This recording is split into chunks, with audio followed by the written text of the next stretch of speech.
Hey everyone, on today's topic, we want to talk to you about the 5 biggest mistakes that we've done over the years with our businesses online. We've actually processed well over $100 million online, probably closer to even double that. And throughout the years, there's a lot of mistakes that we've made. There's a lot of money that we've lost, and there's a lot of stuff that we wish we knew back when we started, or even a few years ago. There's a lot of stuff that we wish that we knew then as well. So with that, we'll not only tell you what the mistakes were, but hopefully give you some tips on how you can avoid those. The first one has to do with testing, and I will basically pass on over to you, Sean.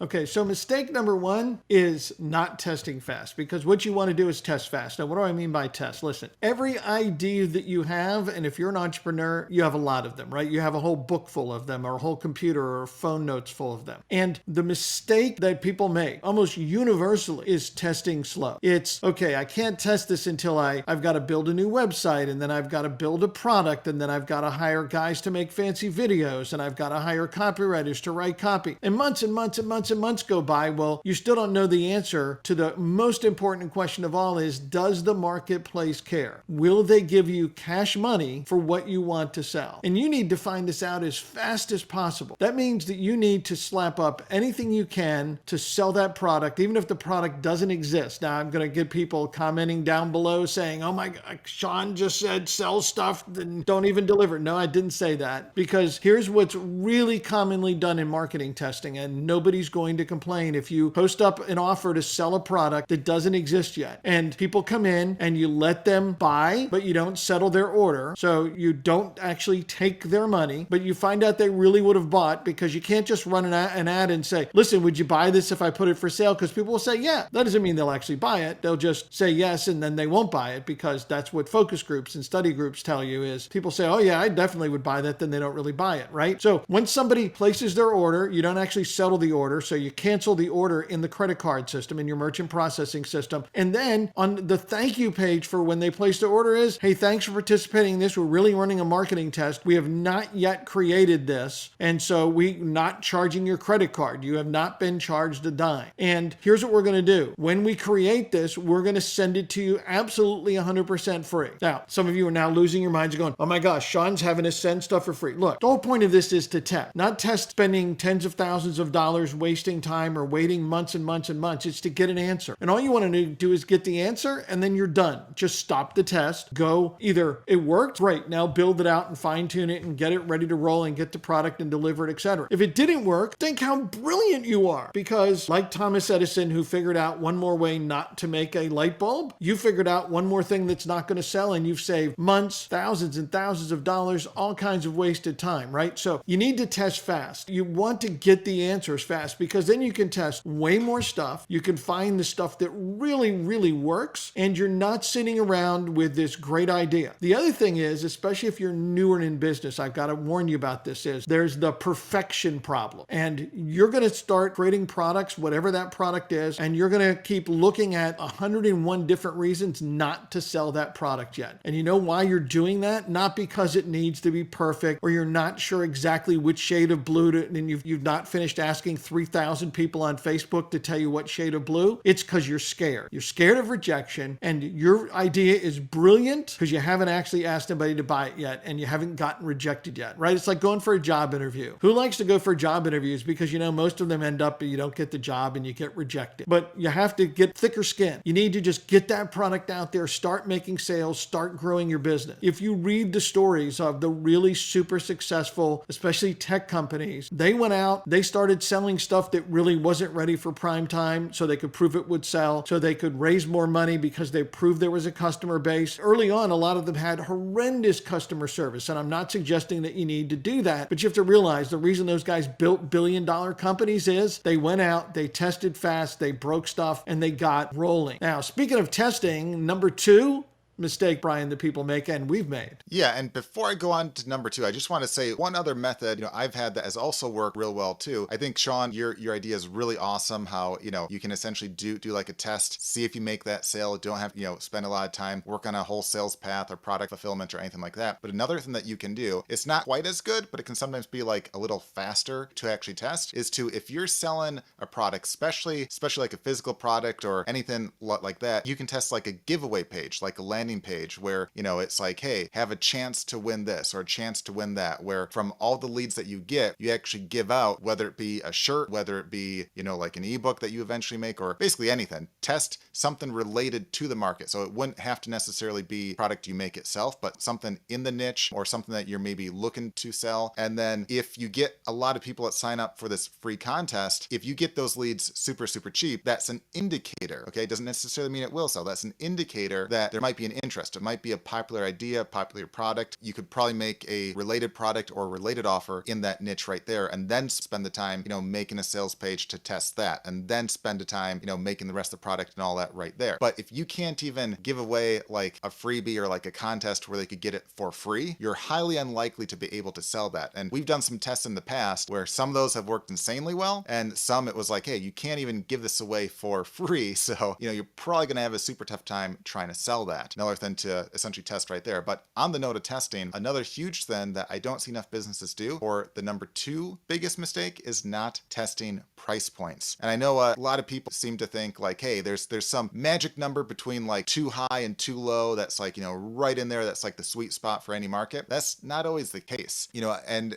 I've seen a lot of guys say, hey, maybe it's if you can sell well at, essentially $20, maybe you can sell, basically twice as well at, basically $10 or $5 or whatever it might be. But you'd be surprised at how stuff actually looks. I can't tell you the number of times that, a perfect example. We had an offer once where it was a $5 offer, or around $5. And it was like a free plus shipping offer. And we're like, hey, let's try a handful of different price points. When we went from $5 to $10, there was a pretty drastic decrease in sales on the front end. But what we found is that the upsell take rate in some cases was actually better, and the retention was actually better on the back end there. But we thought, hey, maybe if we have a price point lower on the front end, if we go from like, $5, maybe $3, maybe that would be even better and we can make even more. And in some cases, the front end conversion would actually be less at like the $3 or $4 mark than it would at the $5 mark. So then it's like, okay, well, maybe there's like a happy medium sweet spot, like we can try for like $6 or $7. And we found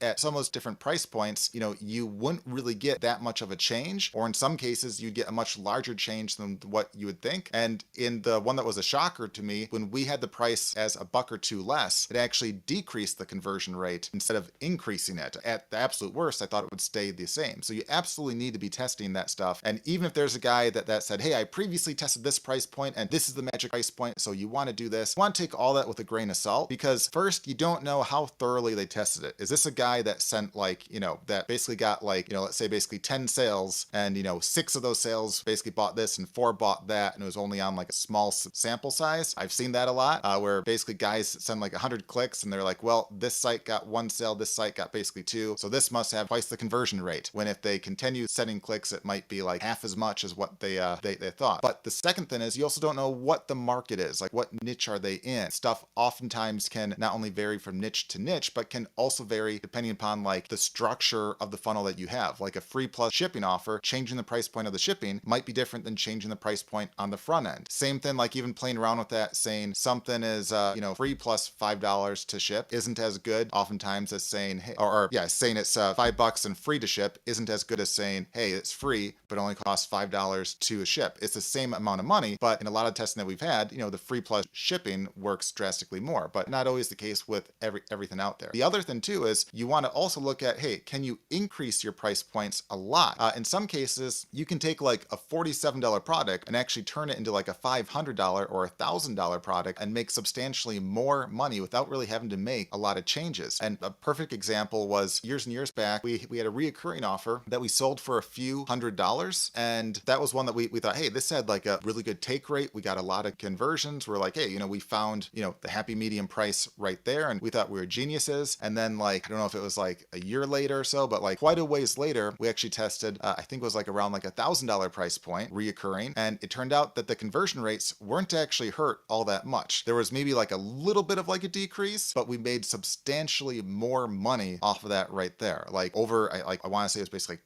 2.5 times as much. It was like drastically more than when we did that. So even if the conversion rate goes basically down a little bit, if you charge, a lot more, could find that, hey, you're making more money overall. And it's the same thing with, even like info products I've seen out there. I've seen some that, there's decent quality products in like, $5 to $50 range that without a lot of work could be turned into something for, several $100s, or in some cases even $1,000 or $2,000. And I've seen guys try to make the transition there, years and years later and be like, holy crap, this makes so much more money, but they've never thought to actually price it, because in their eyes, they're like, well, I only think this is worth this, or I think a book can only be worth this. But, what you'll find is oftentimes a lot of your prospects out there will oftentimes value your product or your offer based upon the price point too. They might actually pass on a $7 offer or like a $50 offer because they might think, hey, this can't be that good if it's only $50. Whereas at like $1,000, they might say, oh, this must be some really good info right here. This must be what I'm really looking for. This must be the quality stuff. And they might be, in some cases, like there's certain guys that are far more likely to go for that right there. So at the end of the day, you want to definitely split, you want to definitely split test, all those price points. And I would encourage you to especially test the higher price points as well, but not just look at the front end sales, also look to see, hey, how does that affect the back end? How does that affect, all those upsells and all that as well? You want to look at the overall picture instead of just like, one simple thing right there. So with that, Sean, I'll move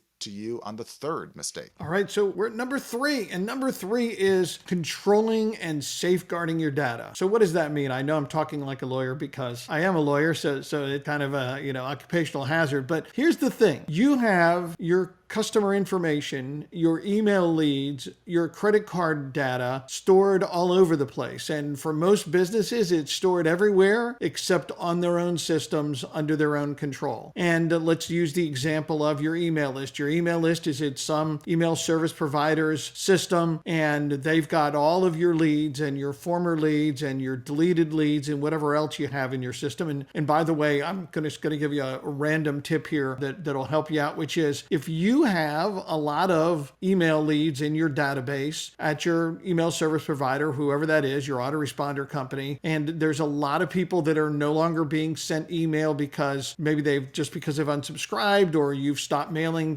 from good list hygiene practices. A lot of the email service providers are actually charging you for the data you're not emailing, because they're just charging you because you've got all these email leads in the system, and they're just going to charge you money even though you're not mailing them. Now, you might think that's not fair. Well, that you'll have to take up with them, but you need to go and remove those people and you'll cut your bill. And in some cases, if you have a big list, it'll cut it by thousands of dollars a month, and you're welcome. But back to the more important thing really here, which is that you think that your email service provider is wonderful and they love you. And that's true until they don't. And the day they don't, they're going to close your account and not let you send email anymore. And many of them are going to also lock you out of that account, so you can't go get all the leads that you've acquired. They will literally close the account, not give you access. In some case, they just delete all the data, period. And that means you are completely screwed. You might have generated hundreds of thousands or millions of leads, and you no longer have them because you didn't save them anywhere else. If you don't have the technical expertise and you don't have a programming staff that lets you load copies of the leads and everything automatically in your own database,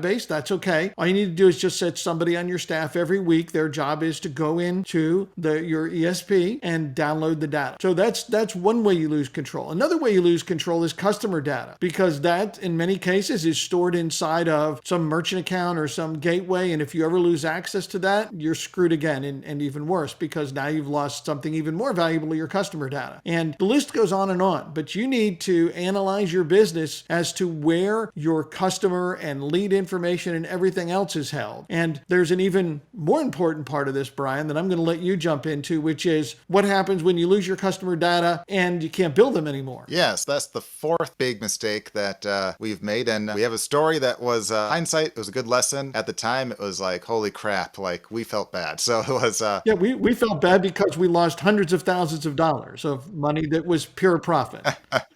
Yeah, so I won't say who we were processing through or anything, but someone that we were basically processing through was meant to shut off just a small amount of some reoccurring subscriptions, and they accidentally shut off a huge amount of people. In fact, we lost, I think it was around $400,000, literally shut down accidentally. We reached out, they said it was an accident, they didn't mean to. And we're like, okay, well, at least they admitted that, it was an accident. Can we get those guys back up and running? And they're like, well, due to all the regulations and all that stuff, you can't just, if they basically cancel them, they couldn't just turn them back on. Well, and one of the things is that they had also sent them an email saying, hey, we canceled your subscription, so we're not going to charge you anymore. Yeah. So because they already sent the email saying that it was canceled, that they can't just turn it back on. And, if you send all those guys out, an email saying, oh, oops, we accidentally turned off your subscription. Can you sign it back up now? A lot of those people are like, do I really want it? Do I really want to go through the hassle of signing up? I mean, I'm guessing 2/3 of them probably won't even see the email. Of the third or so that see it, a lot of those might say, well, do I really want to continue paying? Maybe I don't. Kind of with streaming services and stuff. I know I'm signed up for, I don't know, probably 4 of them. We maybe watch 2 of them. I haven't canceled the other one or 2 because, A, I'm a little lazy. B, I think, well, eventually I might watch something on it. But if one of those were to just magically cancel, I might not go through the hassle of signing back up because I'm like, well, I'm not really using it right now, but I might in the future. And again, we lost about $400,000 in recurring revenue off of a simple mistake that someone outside of our business made there. And because, first, because we relied on them for basically the processing and we didn't have a backup ourselves, we were basically screwed. So from that day on, we're like, hey, we really need to have control, of our processing, control of the data, and have basically backups in place. So if anything ever goes wrong, whether it's your fault or something completely out of your control, you always have the option of being able to, turn those reoccurring sales back on. So, I can't tell you the, number of people I've talked to that, in some cases have millions of dollars in reoccurring revenue a month, and they don't have a backup in place. If something goes wrong, they're literally screwed out of millions of dollars a month, which again is tens of millions of dollars a year, screwed that any given minute of the day, it could happen. And this isn't something I know a lot of business owners think, well, will never happen to me. But, I can pretty much guarantee you that if it hasn't happened yet, for a lot of you guys, eventually it will. It might be a matter of, days, weeks, months, years, maybe even a decade, but at some point you'll run into an issue where something will go wrong. And if you don't have a backup in place, you're out a lot of money. So especially if you're dealing with a lot of reoccurring revenue, you absolutely always want to have, a safe, secure backup in place right there. And, if you do any kind of substantial, reoccurring revenue, and if you don't think you have a backup in place, we have a link in our description below that, you absolutely want to check out to see what can be done to help there. So make sure to basically check out that. And again, I can't tell you the number of businesses, again, have lost a huge amount of money just because they didn't have a backup in place. And I'd say 9 out of 10 of the ones that have lost, a lot of the reoccurring revenue or a lot of the processing, 9 out of 10 times they didn't see it actually coming. This wasn't a shady business or a business doing stuff that they, thought that they'd be caught. This was guys that were basically, completely legit, thinking everything was proper and good. And then for whatever reason, they get shut down, whether it be a mistake or over something trivial, and they're basically screwed there. So definitely keep that in mind right there. And with that, Sean, I'll move over to the 5th way, which is something similar to recurring revenue and backups and all that right there, but it has to do with, making sure to actually check your merchant statements and to know what exactly is going on there. Yeah, absolutely. But I want to go back to recurring revenue, because the other thing with monthly revenue that we've learned, and this is something that cost us, I don't know, probably millions of dollars over the years, because I've been selling monthly memberships since Frank Kern and I started 20 years ago with a recurring product that we created, which Frank's idea was one of the first screen capture recording trainings when Camtasia first came out. So this goes way back. Some of you weren't born yet when Frank and I first did this. But one of the things that happens with recurring revenue that most people don't realize is you start the month saying, look, there's $100,000 in revenue going to come in from recurring, but it doesn't all come in because much of that gets declined. Visa or MasterCard, say that of recurring revenue, you're going to see north of 20% get declined in a given month on the first attempt. So if you're doing $100,000 in revenue or thought you were, then 20 or 25,000 of that's going to get declined. And you're not going to notice, but you should. And not noticing is costing you a lot of money, because properly done, and this is something that we learned the hard way and built a whole system and AI software and all kinds of stuff to fix, because when we figured out that we weren't paying attention to the money we could have already earned for the people who already bought and wanted to pay us and wanted us to deliver products to them, that we just weren't collecting the money and weren't doing a good job at it, that's like really stupid, right? You think, I mean, you can't say it's smart, right, Brian? Oh, in fact, yeah. So I have funny and kind of shocking story. Well, probably not funny for the business owner, but funny if you look at the situation. Yeah, when there's a lot of money involved and you can lose a lot, it's like, wow, I can't believe how stupid I was in the past. I actually just had a talk with a guy probably about maybe like 2 weeks ago or so, and he was basically doing around like, I think like 14 or 15 million a year, and most of that wasn't reoccurring revenue. It was a monthly subscription. And we basically analyzed, his merchant statements and analyzed his reoccurring, and he was shocked to actually see that his decline rate on the reoccurring. So after someone signed up, the chance that they would basically go through in any essentially given month, that he had a 50% unique decline rate. So not like, a 50% decline rate, but like some guys declined 5 times or so. It was, half of the people he attempted to rebill, half of the unique ones would decline. Okay. So that means he was basically getting about $15 million a year successfully through, but attempting to process more like 30 plus million. So that means 15 million of that was being lost every single year. Now, having said that, that doesn't mean that he literally was like throwing away 15 million. I mean, there's some of that, you just can't get back. Like there's some where, there might be. Right, he probably only earned like 5-6 million. Really nothing, right? Yeah. Like there's some that might be like legit fraud. Some where like guy doesn't have any money and his basic credit card shut down. There's a whole bunch of reasons where some might be lost. But of the 15 mil,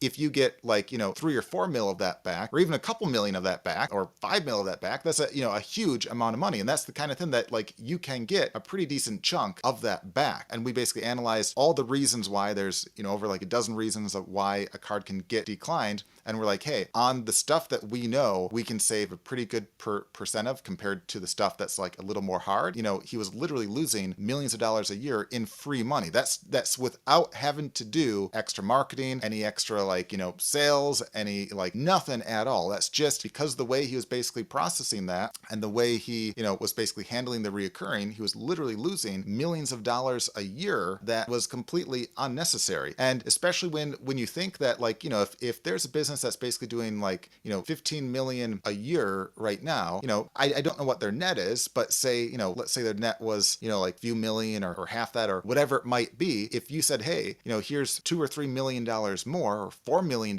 more or whatever it might be, oftentimes a lot of that can be pure profit, or it can add to the bottom line right there, where it can substantially grow a business like that. And, it was mind-boggling the amount of people that say, well, I know I have some declines, but, like I think, he thought that they maybe have like a 5% decline rate or something along those lines, but he had zero clue that, again, he had a 50% unique decline rate, which is, huge. That's a lot more than most, but still, I mean, the standard business, you're probably getting at least a fifth of your sales or so are declining in a case like that right there. So we can definitely help with that. We have a business that, specifically has some artificial intelligence to basically analyze all those reoccurring rebills and all that stuff to know like, when, where, and how to essentially get those charges through and all that. So definitely if that's of any interest to you, if you do any kind of reoccurring, definitely want to check out that in the link below as well. Right. And let me jump in, Brian. One other thing is that people who discover this, like we just had this conversation, you're like, oh, I'm not getting my recurring rebills through. Okay. So number one thing that people do automatically then is they're like, okay, well, I'm just going to keep trying to rebill everybody until they eventually go through. And this is like really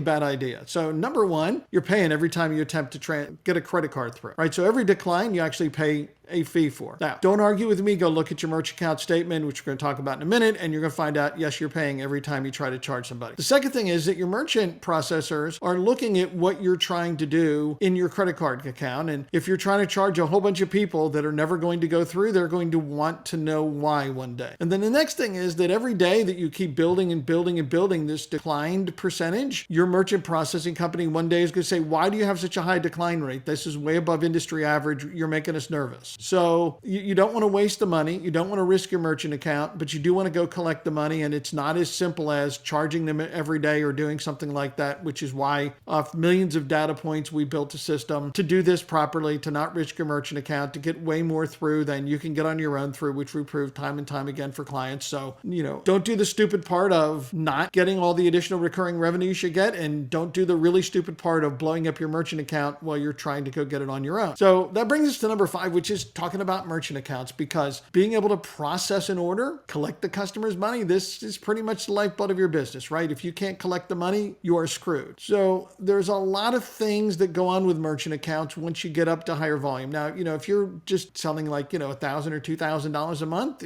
none of this really matters. But when you start getting into hundreds of thousands and millions of dollars a month in revenue, then you need to pay close attention to this. And item number 1 is that you can't operate with just one merchant account. It's really dumb. Now, listen, if you're a multi-billion-dollar company, you're never going to get shut down. But everybody smaller than that, you run the risk that one day someone says you're out of business. Literally, they just, for whatever reason, it could be they sold their processing company to another company and they don't process your line of business, and they will literally notify you that we don't do this anymore. And all of a sudden, you can't process an order. And the other thing is, for many of you, you've lost your credit card data because of how you processed or set up with them through whatever gateway, and now you can't process your rebill. And let me tell you, they don't care. And the next thing that you have is, depending upon what you're processing and where, some merchant accounts are going to convert better than others, especially when it comes to recurring revenue. You would think that all of them are the same, but they're not. And especially in volume, they're not, and the incremental difference is a lot of money. Again, if you're just selling $1,000 or $2,000 a month, getting 5 or 10% more of your transactions through doesn't move the dial a lot, right? You do $20 million a year, 5%, it's $1 million.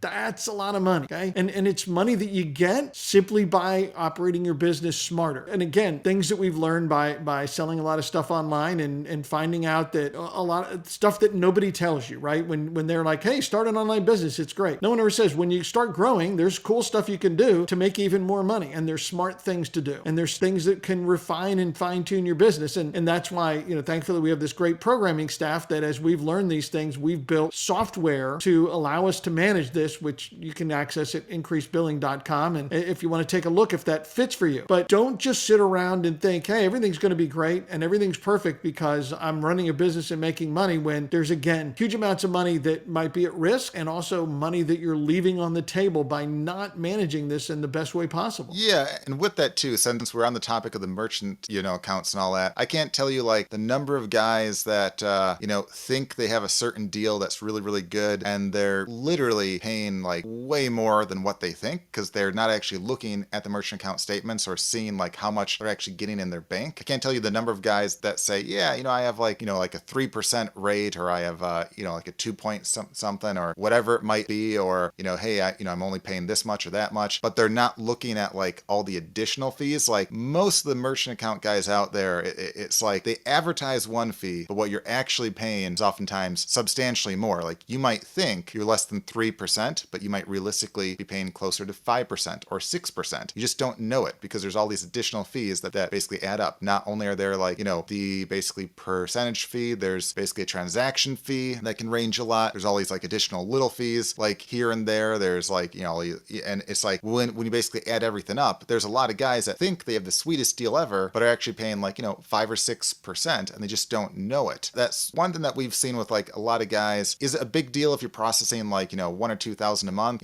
Probably not. But, if you're processing hundreds of thousands or millions of dollars or tens of millions of dollars a month, it really, really adds up fast. I mean, if you're able to save like, even 1% overall, that can be, a huge amount of volume to, the larger guys out there. Again, it's one of the things that we love to do in one of our businesses is to basically analyze merchant accounts, to basically analyze recurring revenue and all that stuff, and see, hey, what can we do to basically help? Hey, can we save you some on the recurring side? Can we save a lot of those declines on the merchant side? Can we possibly save you some money there that you might not be aware of how much you're actually paying? So we try to be very, very transparent and say, hey, here's your statement. Here's what you're paying. Here are probably the charges you didn't know you actually had. Here's how much you're losing on the recurring side with all these declines and all that right there. And I guarantee almost every single one of you will be shocked at the amount of money that you're losing, especially if you're running a business that's in the 6 or 7 figures. You're losing a lot of money. And that's, again, one of the reasons why you should definitely check out the links that we have in our description below to help with that. So Sean, Well, and speaking of that, Brian, in analyzing stuff, we have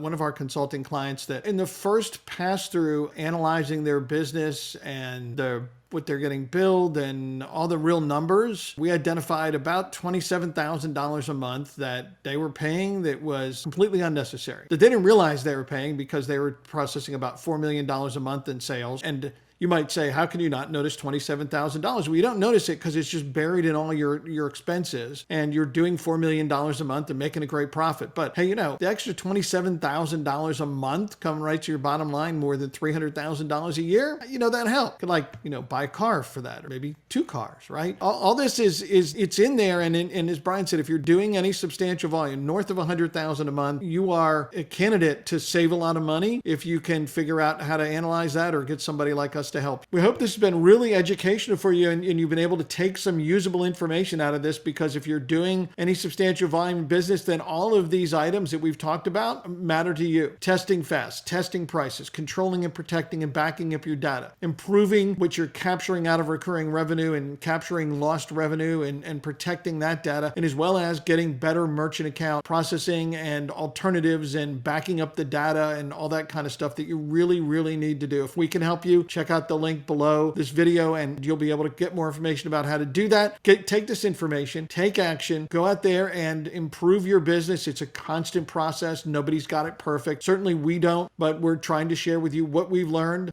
from our own businesses, other businesses, and the best practices that can really, really improve your results. So thanks for watching. And if you love this, give a look to the rest of the videos, because we've got a lot more great information for you.